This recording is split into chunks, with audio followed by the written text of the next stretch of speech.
Buenas tardes, hermanos. Abramos nuestras Biblias en Gálatas capítulo 5, por favor. Gálatas capítulo 5, y vamos a estar leyendo juntos desde el verso 26 y vamos a llegar hasta el verso 5 del capítulo 6. Gálatas 5, desde el verso 26, y vamos a ir hasta el verso 5 del capítulo 6.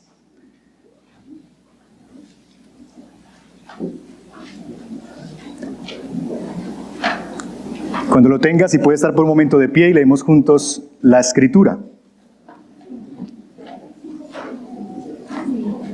Gálatas 5, versos 26, y luego pasamos al capítulo 6, verso 1 al 5. Dice así la Escritura: No nos hagamos vanagloriosos, provocándonos unos a otros, envidiándonos unos a otros. Hermanos, aun si alguien es sorprendido en alguna falta, ustedes que son espirituales, restáurenlo en un espíritu de mansedumbre, mirándote a ti mismo, no sea que tú también seas tentado. Lleven los unos las cargas de los otros y cumplan así la ley de Cristo. Porque si alguien se cree que es algo, no siendo nada, se engaña a sí mismo. Pero que cada uno examine su propia obra, y entonces tendrá motivo para gloriarse solamente con respecto a sí mismo y no con respecto a otro, porque cada uno llevará su propia carga.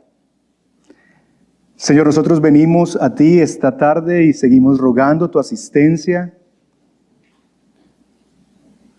Nosotros entendemos que el orgullo es algo con lo que batallamos frecuentemente y aún quizás el día de hoy, en medio de nuestras conversaciones, hemos pecado de orgullo, Señor. Yo el primero entre mis hermanos. Por lo que te pedimos perdón y rogamos que por la dirección tuya, Señor, la administración de tu Espíritu a través de tu palabra, tú nos recuerdes nuestra posición en Cristo, lo profundamente amados que somos, que nos llenes con tu Espíritu de tal manera que no haya lugar y cabida, Señor, para nada más sino para ti. Guíanos en la meditación de tu verdad y háblanos esta tarde. Te lo pedimos por los méritos de Cristo Jesús. Amén. Amén. Tomen su lugar, hermanos. C.S. Lewis, en el libro Mero Cristianismo, que quizás es uno de los libros más reconocidos de este autor, dedica un capítulo entero para tratar el tema del orgullo. Y si recordamos, pues C.S. Lewis escribió más o menos a mitad del siglo pasado. De tal manera que siempre ha existido, esta mañana fuimos recordados sobre los puritanos y también cómo ellos hablaban acerca del orgullo. De tal manera que siempre ha existido una preocupación sobre los efectos devastadores que el orgullo puede traer a nuestras vidas. Pero no solamente a nuestras vidas, sino también a nuestras comunidades eclesiales. Una de las citas que encontramos en este libro define el orgullo de la siguiente manera. Dice Lewis: el orgullo no obtiene placer en la posesión de algo, sino tan solo en poseer más de eso que otra persona. Decimos que las personas están orgullosas de ser ricas, o de ser inteligentes, o bien parecidas, pero no es así. Están orgullosas de ser más ricas, más inteligentes o mejor parecidas que otros. Si todos se volvieran igualmente ricos, si todos fueran igualmente inteligentes, si todos fuéramos igualmente bien parecidos, no habría nada de lo cual enorgullecernos. Es que el orgullo, mis hermanos, es simplemente un intento de inflar mi estima con el aire que le extraigo de la comparación con otros. Repito eso. El orgullo no es otra cosa, sino el intento de inflar mi estima con el aire de la comparación con el otro. Esta es mi idea esta mañana que espero desarrollar en los siguientes minutos. Y es que la cura para el orgullo eclesial es una vida profundamente arraigada en el amor de Dios llena del Espíritu Santo y comprometida en amor cristiano con los hermanos. Repito, la cura para el orgullo eclesial es una vida profundamente segura del amor de Dios, llena del Espíritu Santo y comprometida en amor cristiano con nuestros hermanos. Y quiero desarrollar esa idea en dos grandes puntos, basándome en la metáfora médica. En primer lugar, quiero que podamos considerar los síntomas de una enfermedad llamada el orgullo. Y en segundo lugar, vamos a ver entonces el tratamiento de esa enfermedad en nuestras comunidades eclesiales. Así que comenzamos con los síntomas de esta enfermedad llamada el orgullo. Volvamos al verso 26. No nos hagamos vanagloriosos.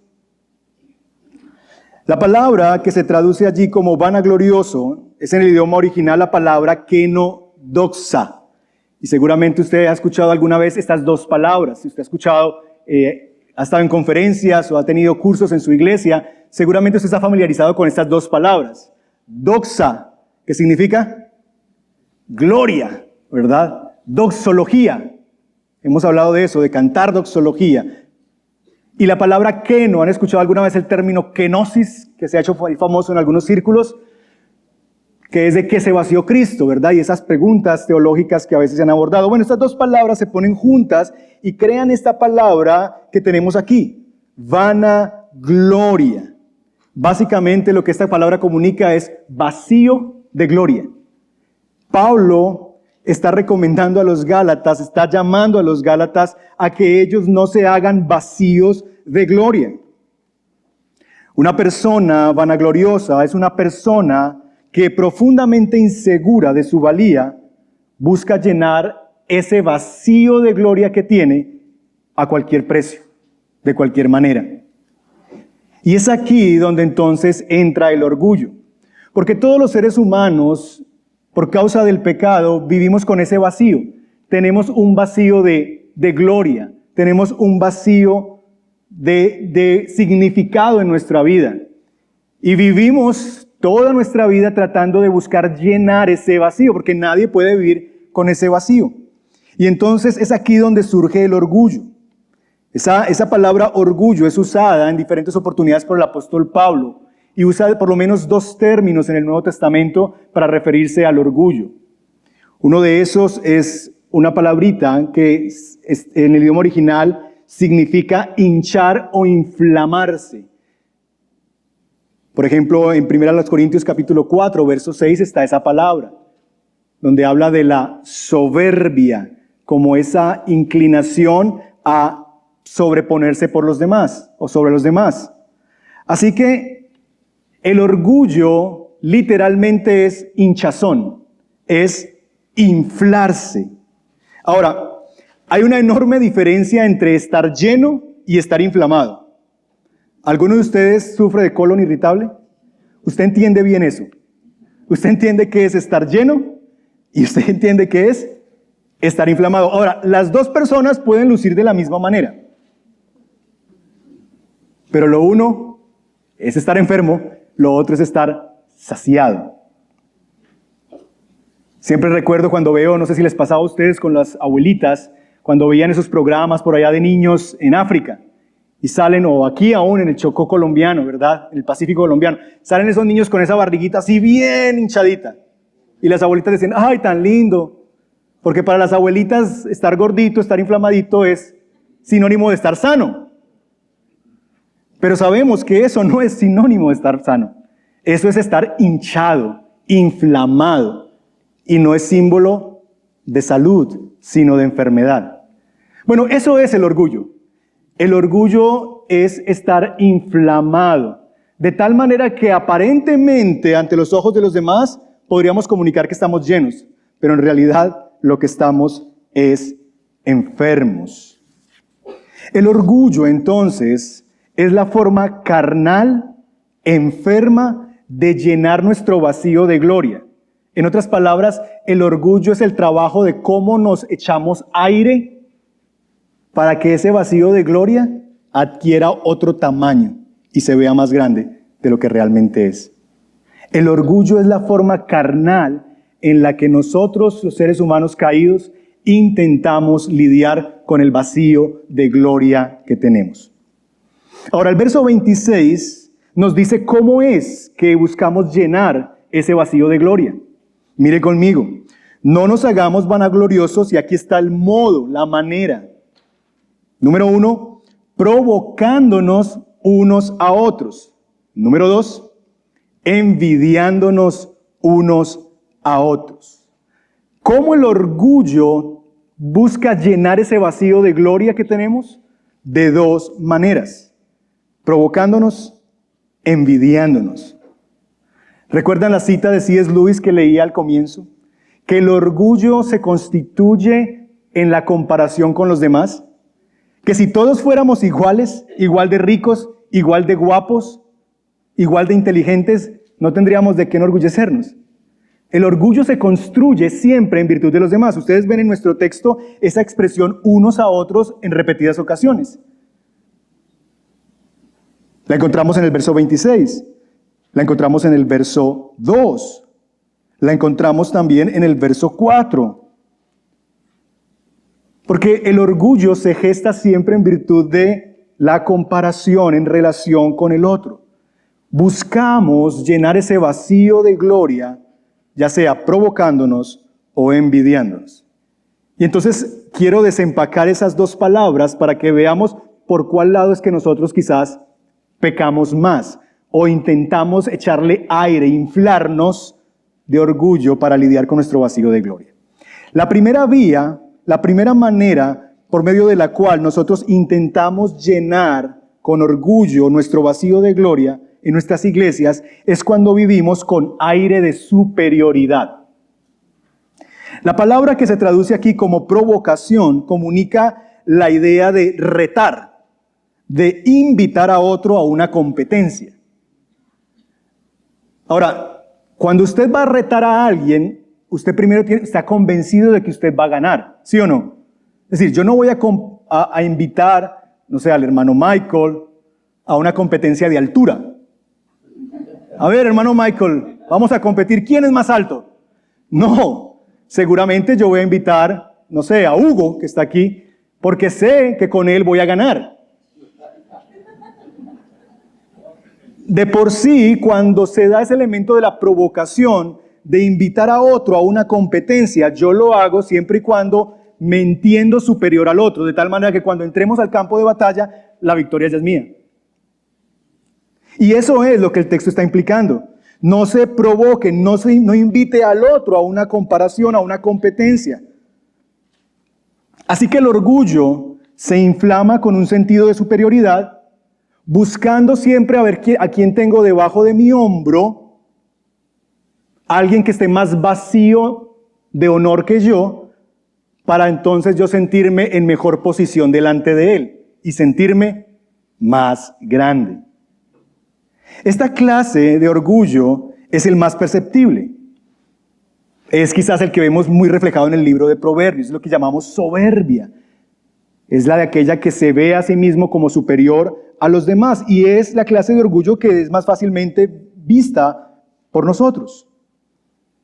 Aquella que compite por los logros, por las obras, por la educación que se tiene, por las horas de oración, por las clases de doctrina que hay en nuestra iglesia, por lo larga de las series de nuestros sermones. 90 sermones en el libro de Tito. ¡Wow! En el caso de los Gálatas, estas provocaciones, estas competencias se daban en las obras de justicia. Ustedes recordarán que el tema de la carta de Gálatas, uno de los temas es precisamente el orgullo que produce la circuncisión. Entonces había unos hermanos que miraban por encima del hombro al otro para ver, yo sí soy circuncidado, mientras que tú, no, quizás eres menos espiritual. Yo no sé cómo hacían para determinar y saber que el otro se va circuncidado. Es una pregunta que yo tengo. ¿Uno cómo sabe que el otro se ha circuncidado? Pero seguramente esta provocación partía de un sentimiento de superioridad de aquellos que sí se habían circuncidado al 8º día, tal como la ley exige, frente a estos otros que viniendo de un mundo gentil todavía quizás no lo habían hecho. y se provocan a celos y a comparaciones por las obras de justicia que les hacían sentir en mejor posición delante de Dios. Pablo les advierte de ese error en el verso 3, cuando dice, porque si alguien se cree que es algo, no siendo nada, se engaña a sí mismo. En otras palabras, esa clase de provocación no es llenura, es hinchazón. Es simplemente estar inflamado, creyéndome algo más que los demás. Así que el orgullo funciona cuando encuentro a alguien por debajo mío para yo poderme sentir más grande que esa persona. Y me inflamo y me veo más hinchado que esa persona. Pero el orgullo no solamente se inflama viendo hacia abajo, sino que el orgullo también se inflama viendo hacia arriba. Porque lo siguiente que el texto dice en el verso 26, el otro mecanismo con el cual intentamos llenar el vacío de gloria es la envidia, envidiándonos unos a otros. Y entonces allí tenemos que lidiar con el aire de inferioridad, porque la envidia es un aire de inferioridad. La envidia, mis hermanos, es la postura de alguien que, siendo consciente de su vacío de gloria, observa al otro en mejor posición que él, y como sabe que no puede llegar a ser tal como él, entonces lo pincha. Porque no puedes estar más inflado que yo. Y la envidia es ese pinchazo que le doy al otro. ¿Y cómo pincho al otro? Bueno, lo pincho a través del chisme, lo pincho a través de la murmuración, pincho su globo a partir de la calumnia. Y si no puedo pincharlo porque no logro encontrar algo de lo cual yo tenga que señalar en él, entonces lo que yo hago carnalmente es inflarme a mí mismo con conmiseración. Porque eso hace la envidia. La envidia, si no puede encontrar falla en el otro, pero es que mire cómo es. ¿Sí ve? Él qué tal cosa. Cuando no podemos encontrar algo en lo cual podamos darle un pinchazo al otro para que reduzca su tamaño y yo pueda verme más grande que él, entonces lo que intenta hacer es inflarse a sí mismo con la autoconmiseración. Y dice cosas como, pobre de mí que no tuve las oportunidades que él tuvo. Si yo hubiera conocido al Señor más joven, yo hubiera sido mejor pastor y predicador. Si yo tuviera la esposa de él, pero es que tengo la que tengo. Es que si yo hubiera tenido las oportunidades de educación que esa persona tuvo. Pero no, a mí no, yo soy de colegio público. A mí me tocó en el SENA. La autoconmiseración. Pinchamos al otro tratando de desacreditar lo que Dios le ha dado al otro. Así es muy fácil. Claro, así es muy fácil. No, pero es que eso es solo tamaño, ni bíblico será. Y Pablo reprende esa actitud en el capítulo 5, verso 15, cuando dice, pero si ustedes se muerden y se devoran unos a otros, tengan cuidado, no sea que se consuman unos a otros. Esto no es un pinchazo, es que yo muerdo la bomba del otro para explotarse. ¿Han visto a los niños desesperados por romper bombas? Bueno, esa es la angustia, es morderla porque no soporto que tú seas más de lo que yo soy. Y como me veo inferior, o te reduzco el tamaño a ti a través de la calumnia, el chisme, o me inflo a mí mismo con la autoconmiseración de que yo no tuve las mismas oportunidades que tú tuviste, que yo no tengo las mismas facilidades que tú tienes, y que por eso quizás no he logrado lo que tú sí has logrado. Los dos, mis hermanos, tanto el aire de superioridad como el aire de inferioridad, son mecanismos para verme en mejor posición que el otro. Ahora, la comparación con el débil o la envidia del más fuerte no nos llena. Es una vana manera de lidiar con el vacío de gloria. Por eso se llama vana gloria. No es síntoma de salud, es síntoma de enfermedad. Hay una enfermedad, un diagnóstico que se conoce como hidropesia, La hidropesia es un diagnóstico, una patología caracterizada por la retención de líquidos que produce una inflamación en los órganos. Pero curiosamente, los que sufren de hidropesia, estando llenos de líquidos, no están saciados, siguen sintiendo sed. Y uno diría, ya tienen suficiente líquido, pero desean beber más. Eso es lo que hace en un sentido el orgullo. Es una manera vana de tratar de lidiar. Somos hidropésicos espirituales, llenándonos a través de la provocación, el aire de superioridad, o la envidia, el aire de inferioridad, para vernos en mejor posición que nuestros hermanos. Hermanos, una iglesia en la que constantemente estamos escuchando hermanos que hablan mucho de sí mismos, de sus logros, de sus estudios, de su tiempo con Dios, frente a otros que quizás no tienen probablemente lo mismo que ellos. Una iglesia en la que se invierte más tiempo en hablar mal de otros creyentes y otras iglesias que del evangelio mismo.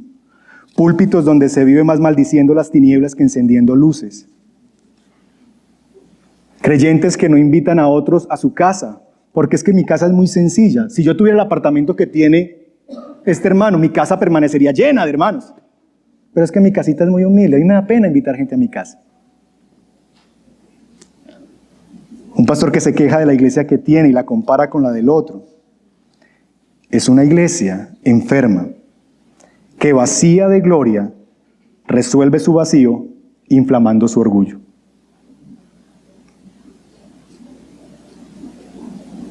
Así que el llamado es, no llenemos el vacío de gloria provocándonos o envidiándonos. Entonces, ¿cómo llenamos ese vacío de gloria? ¿Cómo llenamos ese vacío de gloria con el que vivimos los seres humanos? Y entonces eso nos lleva a nuestro segundo punto, y es el tratamiento. El tratamiento. Ahora, yo no sé si hay médicos aquí o enfermeras, enfermeros, gente del campo de la salud seguramente, pero me he preguntado en algunas oportunidades cuál es la diferencia entre una cura y un tratamiento. Y seguramente si hay médicos nos podrán explicar en otro momento la diferencia, pero yo veo por lo menos una. La cura es inmediata y definitiva. El tratamiento toma tiempo y requiere disciplina. Yo creo, como decía nuestro hermano esta mañana, que el orgullo no tiene cura, tiene tratamiento. Es de esa clase de enfermedades, por lo menos debajo del sol, que no tiene cura, sino que debemos estar en constante tratamiento. Pablo nos presenta un caso para ayudarnos a identificar el tratamiento para el orgullo. Y a través de este caso, el apóstol Pablo nos invita a hacer dos miradas que constituyen el tratamiento para mantener a raya el orgullo en nuestras comunidades eclesiales. La mirada número 1 es mirarte a ti mismo como un hermano. Mirarte a ti mismo como un hermano. Tanto la provocación como la envidia surgen de la comparación con el otro. En la provocación surge de vernos a nosotros como superiores. La envidia surge de vernos inferiores. Pero ahora, lo que nosotros tenemos cuando me veo como hermano, lo que surge es un deseo de tratar al otro como yo quisiera que se me tratara a mí, con un espíritu de mansedumbre. Es lo que dice el verso 1. Cuando Pablo termina en el verso 26 diciéndonos, no hagan esto, así no se llena el vacío de gloria, en el capítulo 6, verso 1, comienza con esta expresión: hermanos, si alguien es sorprendido en alguna falta, ustedes que son espirituales, restáurenlo en un espíritu de mansedumbre. El verso 1 pone el marco de referencia de cómo deberían ser guiadas nuestras relaciones en nuestras comunidades eclesiales, cómo deberíamos vernos unos a otros. Véanse unos a otros como lo que son, hermanos. No se provoquen, no se envidien. Recuerden que ustedes son hermanos. Pablo invita en este texto a los hermanos a un autoexamen, y lo hace por lo menos en dos oportunidades. En el verso 1 dice que deberían ellos ser capaces de mirarse a sí mismos. Mirándote a ti mismo, no sea que tú también seas tentado. Hay una mirada de autorreflexión, mírate a ti mismo. Y en el verso 4 nuevamente invita a esa mirada interior, pero que cada uno examine su propia obra. ¿Lo ven? En 2 oportunidades el texto nos invita a mirarnos a nosotros mismos, a una mirada autorreflexiva, a un autoexamen. Mírate, no sea que tú también seas tentado, mírate y examina tu propia obra. Entonces tendrás motivo para gloriarte. Ahora, cuando veía esto, pensaba yo creo que mirarse a uno mismo podría resultar aterrador. Podría resultar aterrador. Porque cuando uno se ve a uno mismo, no le gusta lo que ve. Por eso Pablo invita a los espirituales a este tipo de autoexamen. Porque si tú no eres parte de ese grupo de los espirituales que conecta con el capítulo 5 habla de la vida en el espíritu, lo que significa vivir la vida en el espíritu, en contraste con la vida en la carne. Si tú no eres lleno del Espíritu Santo, si tú no estás viviendo la vida en el espíritu, el autoexamen puede llevarte a profundizar más tu orgullo. Pero si tú eres una persona llena del Espíritu Santo, que vives en el Espíritu, entonces el autoexamen es provechoso. Porque el autoexamen solo es útil cuando mi autoconcepto está fundamentado en el Evangelio. El autoexamen solamente es útil cuando yo puedo verme a mí a través de la obra suficiente de Cristo a mi favor. Solo entonces, solo cuando somos capaces de vernos a nosotros en Cristo y a través de Cristo, no seremos consumidos ni por el sentido de superioridad, ni por el sentido de inferioridad. Porque cuando nos vemos, hermanos, a la luz del Evangelio, yo puedo ver, por un lado, que soy pecador, pero por otro lado, que soy profundamente aceptado. Y lo primero entonces me ayuda a lidiar con el sentimiento de superioridad. Soy pecador, así que no tengo nada que creerme. Pero por el otro lado, puedo lidiar con el sentimiento de inferioridad, porque aunque soy pecador, la verdad es que en Cristo soy profundamente amado. Solamente cuando me veo a través del Evangelio, puedo entender que soy tan malo que Cristo tuvo que morir por mí, lo que me ayuda a lidiar con el sentimiento de superioridad, pero al mismo tiempo tan amado que Él gustosamente murió por mí, lo que me ayuda a lidiar con mi sentimiento de inferioridad. Y esto, mis hermanos, me hace sentirme más humilde y al mismo tiempo sentirme más seguro, sin ser una persona que tiene pesar de sí misma, pero que tampoco es jactanciosa. Eso es verse a la luz del Evangelio. Eso es vernos a nosotros mismos como espirituales. Vernos en Cristo y lo que somos. Vernos a la luz de los ojos de Jesús mismo, que nos ve, que sabe nuestra realidad de pecadores, pero que al mismo tiempo entendemos que no hay nada ni nadie que nos separe del amor de Cristo. Y eso nos mantiene en una posición donde no necesitamos ni lo uno ni lo otro. Ver al otro, vernos a la luz del Evangelio, es vernos entonces como espirituales. Y solamente cuando yo puedo verme desde esa perspectiva de ser espiritual, en el sentido de estar lleno del Señor, entonces yo puedo ver al otro, no para usarlo y resolver con el otro mi vacío de gloria, sino lleno del Espíritu Santo, verme como su hermano para poder servirle de parte de Dios. Eso es lo que hace la vida en el Espíritu. La vida en el Espíritu lo que hace es, cuando yo entiendo quién soy en Cristo, entiendo lo profundamente amado que soy, pero al mismo tiempo el pecador que soy, yo no necesito al otro para llenar mi vacío de gloria porque estoy lleno. Y quien está lleno no necesita usar al otro ni para pincharlo con la envidia, ni para robarle aire a través de la calumnia y el chisme para yo llenarme delante de él. Tim Keller, en un bello libro que se llama La libertad de olvidarse de uno mismo, señala: si conociéramos a una persona realmente humilde, escúchenme bien, si conociéramos a una persona realmente humilde, no nos estaría repitiendo constantemente que no es nadie. ¿Han conocido esas personas? Mano, yo no soy nadie, no soy un simple pecador, yo soy una basura. Yo soy un gusano. Si conociéramos a una persona realmente humilde, no nos estaría repitiendo constantemente que no es nadie. Porque el que siempre dice que es un don nadie, en realidad está obsesionado consigo mismo. Lo que recordaríamos, dice Keller, de encontrarnos con una persona realmente humilde, según el Evangelio, es el interés genuino que esa persona tendría por nosotros. Porque la esencia de la humildad del Evangelio no es pensar más o pensar menos de nosotros mismos, sino pensar menos en nosotros mismos. ¿Ven la diferencia? La humildad no es pensar menos de uno mismo, es pensar menos en uno mismo. La verdadera humildad significa dejar de conectar cada experiencia y cada conversación conmigo.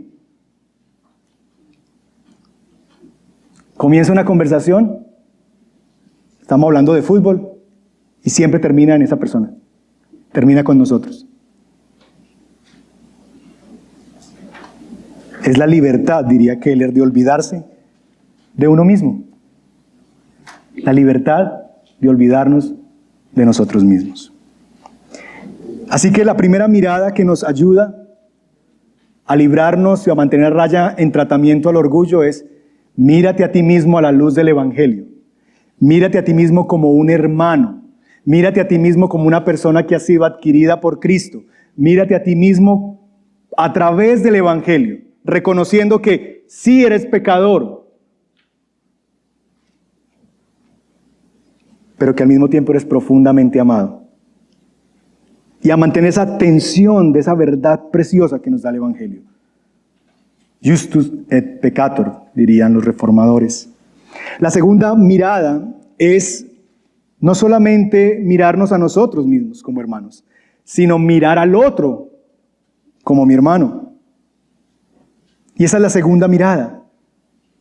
Ponemos en tratamiento el orgullo no solamente cuando nos vemos a través de la cruz y del Evangelio, sino cuando vemos a los otros como nuestros hermanos. El verso 1 dice: si alguien es sorprendido en alguna falta. Para que alguien sea sorprendido en alguna falta, tiene que ser visto por alguien. Si alguien es visto en alguna falta. Ahora, pensemos por un momento en nuestras culturas eclesiales. Este es un caso típico de alguien que ha caído en pecado y el texto nos dice cómo debería ser un proceso de disciplina eclesial. Y yo quiero plantearles esto a través del contraste. Pensemos en primer lugar cómo responde una cultura eclesial orgullosa ante el pecado de un miembro en la iglesia. ¿Cómo responde una cultura eclesial orgullosa cuando hay uno de los nuestros que ha caído en pecado? En primer lugar, la primera manera en la que una cultura orgullosa, eclesial orgullosa, lidia con el hermano que ha caído es ignorándolo. Tristemente, la mayoría de los creyentes, cuando ven que un hermano ha pecado, se hace el de la vista gorda. ¿Les ha pasado, pastores, que las ovejas vienen y les cuentan el pecado que vieron a alguien más? Y usted va y le dice: ¿y usted ya habló con él? Ay, no, pastor. Yo vengo y se lo digo a usted. Lo que normalmente yo hago, le digo es que la Biblia te manda es a ti. A ti es que te manda que vayas y busques al hermano y le hagas ver su falta. No a mí. Porque yo no lo había visto. Tú lo viste. Ve y hazle ver su falta, Mateo 18.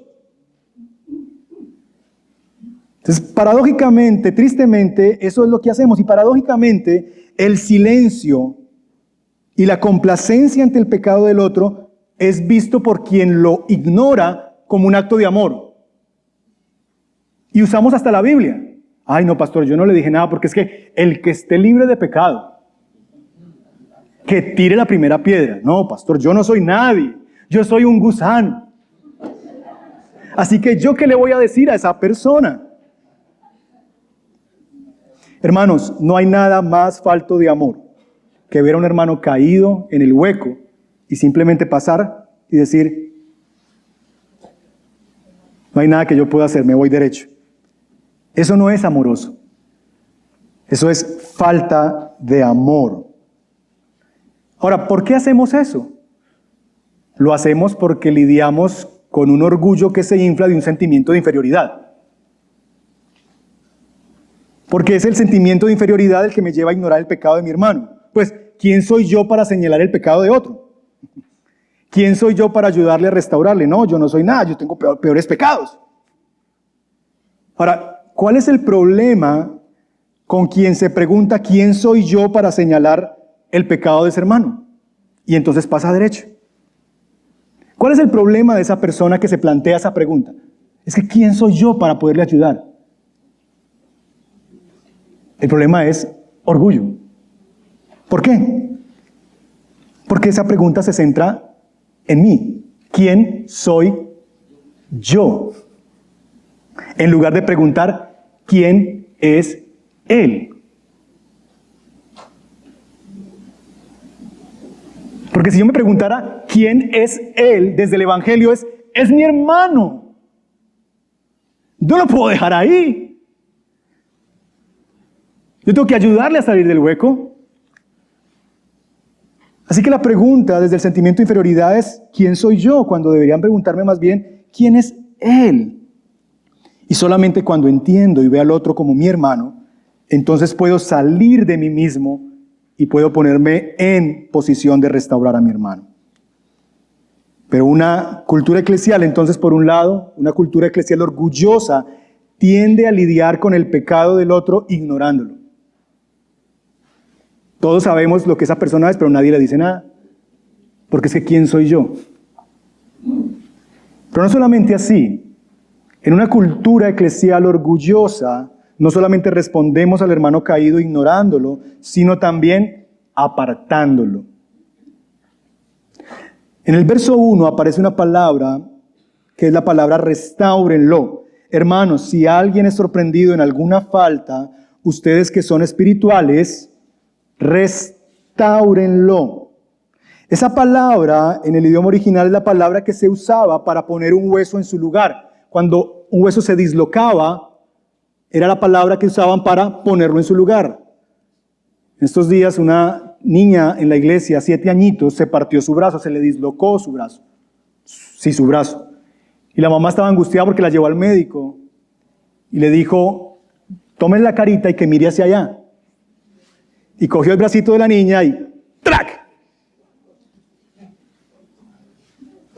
Un hueso que estaba separado, uno encima del otro, dislocado, necesita ser restaurado. ¿Y qué es ser restaurado? Es que lo que está apartado se vuelva a unir.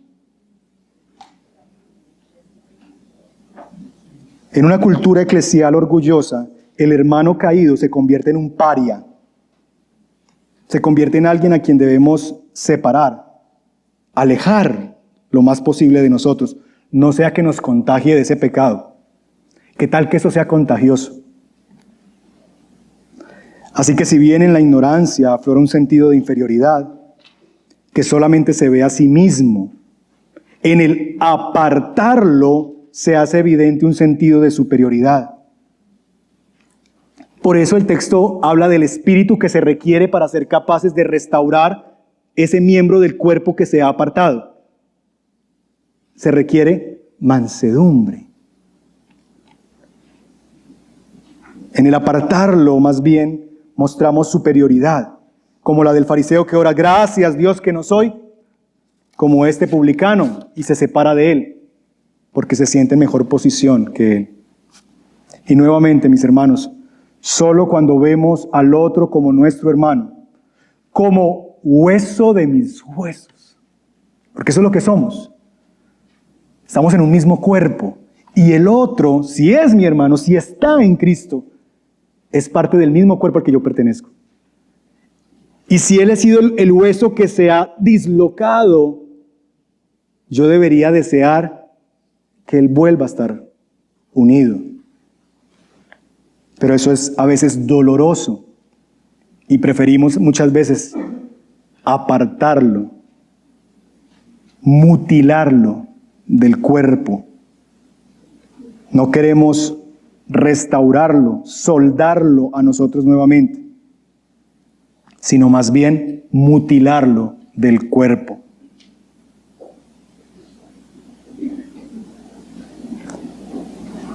De esa manera responde una cultura eclesial orgullosa, ignorando el pecado o apartando al pecador. Pero tenemos esperanza, porque el texto no solamente nos muestra cómo no hacerlo, sino que nuestro texto nos dice cómo sí hacerlo. ¿Cómo entonces responde una cultura eclesial llena del Espíritu Santo, que vive la vida en el Espíritu? Capítulo 5. ¿Cómo responde una cultura eclesial llena del Espíritu Santo ante el pecado de un miembro de la iglesia? Verso 2. Lleven los unos las cargas de los otros y cumplan así la ley de Cristo. La primera manera en la que nosotros podemos de una manera piadosa lidiar con el pecado de nuestro hermano es llevando las cargas de los otros. Ahora, la cultura eclesial orgullosa dice, eso no es mi asunto. ¿Qué me importa a mí?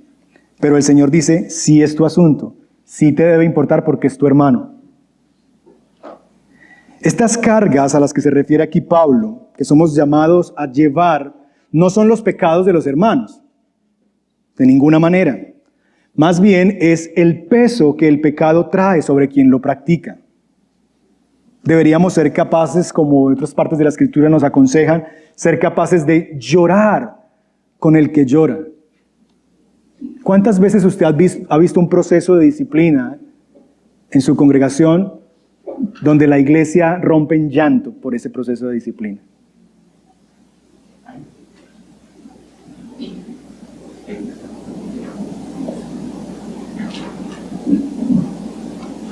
Ensuciarnos las manos para tratar de entrar al dolor del otro y sacarlo del pozo, del lodo cenagoso en el que está. Y el texto dice, deberíamos hacerlo así, deberíamos ser capaces de llevar esa carga del efecto, del peso que significa haber caído en el pecado.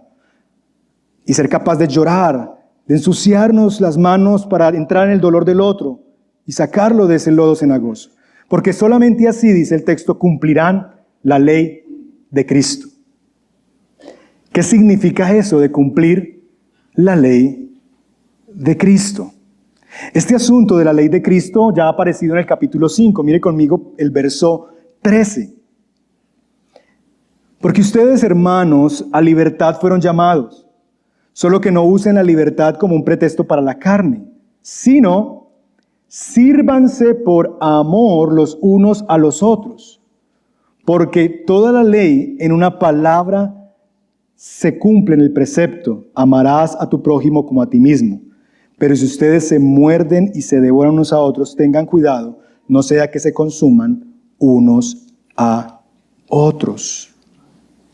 De tal manera, mis hermanos, que nosotros deberíamos ser capaces de vivir en esa realidad. Esa ley de Cristo, esa capacidad de poder usar la libertad que se expresa en amor a los demás. Mientras que la cautividad, dice Pablo, se expresa en personas que se muerden y se devoran, la libertad se expresa más bien en la capacidad de servir al otro.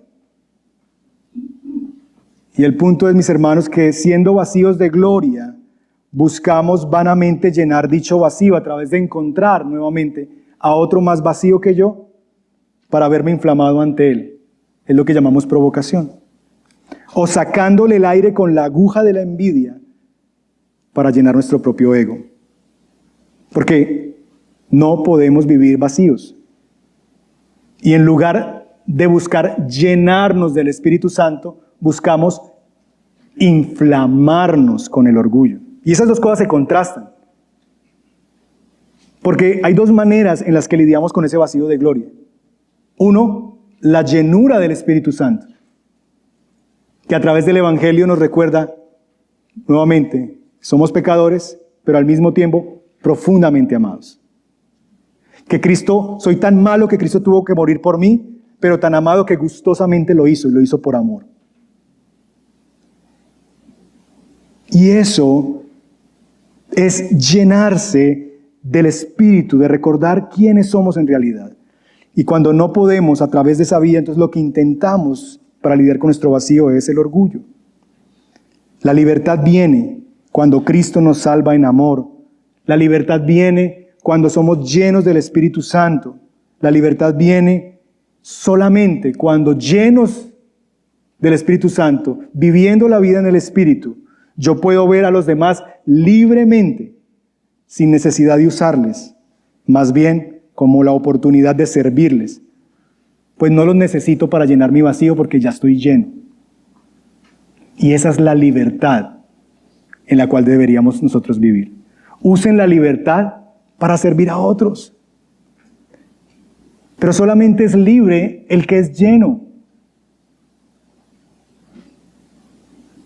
Si usted ahorita me ofrece, no sé, un paquete de papas, de Cheetos, y supongamos que yo acabe de comerme un suculento almuerzo, supongamos que usted fue a un restaurante, se comió un trozo de salmón, no sé si les gusta, o de carne, un baby beef, 3/4, con papitas, el jugo favorito que a usted le gusta, y usted llega ahora y le ofrecen un paquete de papas margarita.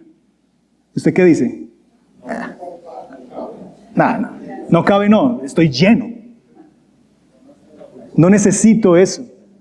La única manera en la que vivimos libres, y aún seríamos capaces de decir gracias y regalárselo a otra persona, que quizás no tuvo la oportunidad de comerse el baby beef que usted se comió.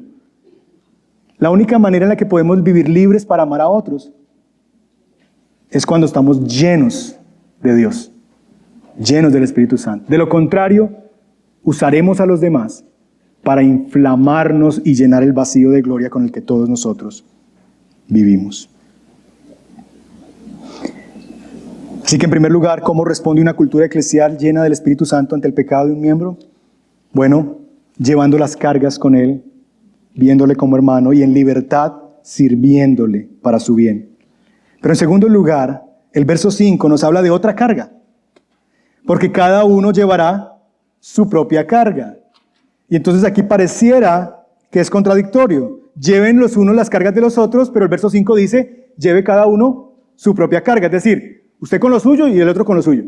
Y entonces decimos, a ver, Pablo, barájamela más despacio. No entiendo. No entiendo cómo llevamos las cargas los unos de los otros. Y luego en el verso 5 me dice, cada uno lleve su propia carga. Solamente nos queda una alternativa, y es que son dos cargas distintas. Y evidentemente es así. No es contradictorio, simplemente es una carga distinta. Debemos llevar las cargas de los demás ahora. Ese peso que produce el haber pecado, ese lamento, esa capacidad de llorar con el que llora, esa capacidad de dolernos y de meternos para su bien y sacarlo de allí, de ese estado donde está. Desde la libertad que tenemos, servirle de parte de Dios.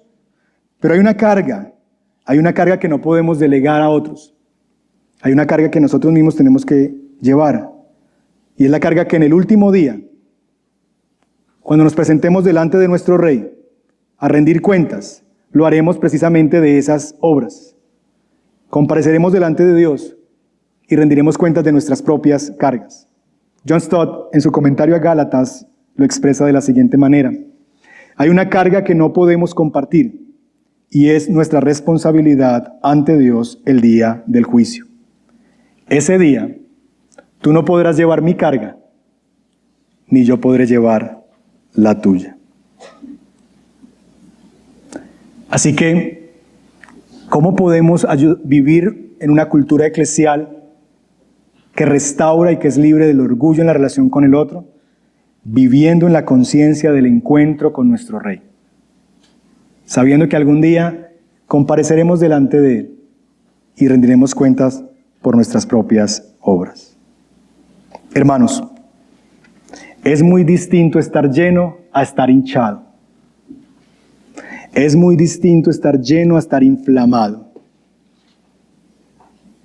Una iglesia llena del Espíritu Santo es una iglesia que ve a los demás como hermanos.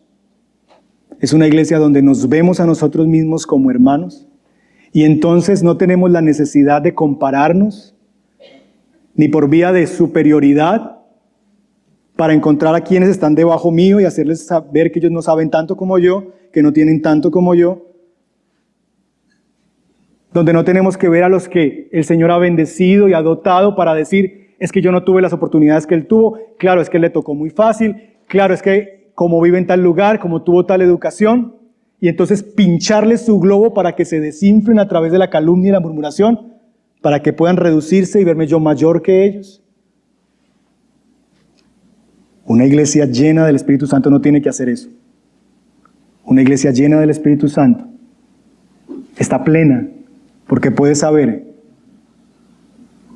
que es profundamente amada por Dios, que todos somos miembros del mismo cuerpo y que nos necesitamos unos a otros.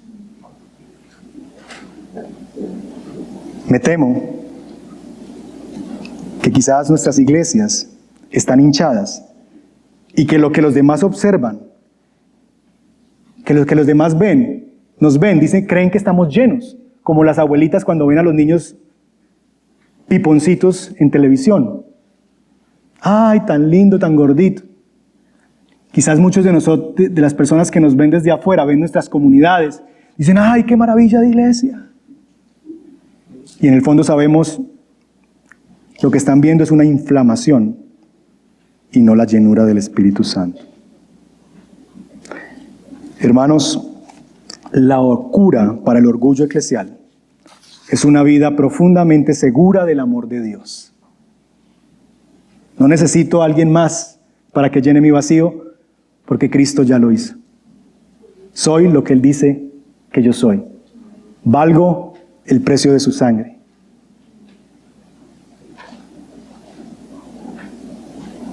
Una iglesia llena del Espíritu Santo, que está satisfecha y no necesita al otro para usarlo, exprimirlo, sacarle o pincharlo, porque ya está llena. Y entonces, en consecuencia, vive comprometida en amor cristiano con el otro. Y queridos santos, esa es la clase de iglesia que Cristo está edificando. Vamos a orar.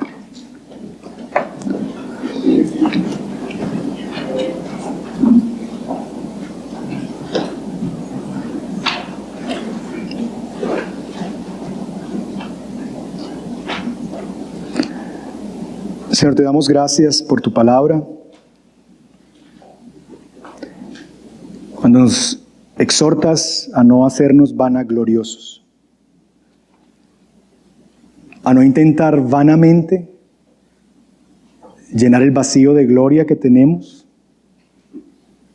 por medio de un aire de superioridad, tratando de inflarnos, hincharnos con el aire que le exprimimos al otro a través de la comparación, ya sea por vía de la superioridad, encontrando a quien tiene menos, a quien es menos que nosotros para sentirnos en mejor posición, o ya sea por la vía de la inferioridad, llenando nuestro vacío con autoconmiseración, pensando en que si hubiéramos tenido tan solo lo que ese otro tuvo, las oportunidades, la educación, los contactos, o pinchando su globo con la envidia a través de la calumnia, el chisme, la murmuración, para hacerlo reducir de su tamaño y entonces vernos mejor que Él. Perdónanos cuando vivimos de esa manera y nos devoramos y nos mordemos en nuestras iglesias. Perdónanos, Señor, porque lo único que muestra es que estamos tan vacíos de gloria. Y es un esfuerzo en la carne por llenar ese vacío, cuando tú nos has ofrecido algo mucho mejor. Tú has querido llenar ese vacío de gloria por medio de la obra preciosa de Cristo Jesús, quien nos da un valor extraordinario, el precio de su sangre, que nos recuerda que somos profundamente amados, que somos tan malos que tuvo que morir, pero tan amados que lo hizo por amor. Señor, por favor, ayúdanos a vernos a nosotros mismos a través del Evangelio para ser libres en las relaciones con los demás y no tener que usarlos para lidiar con nuestro vacío, sino servirlos en libertad.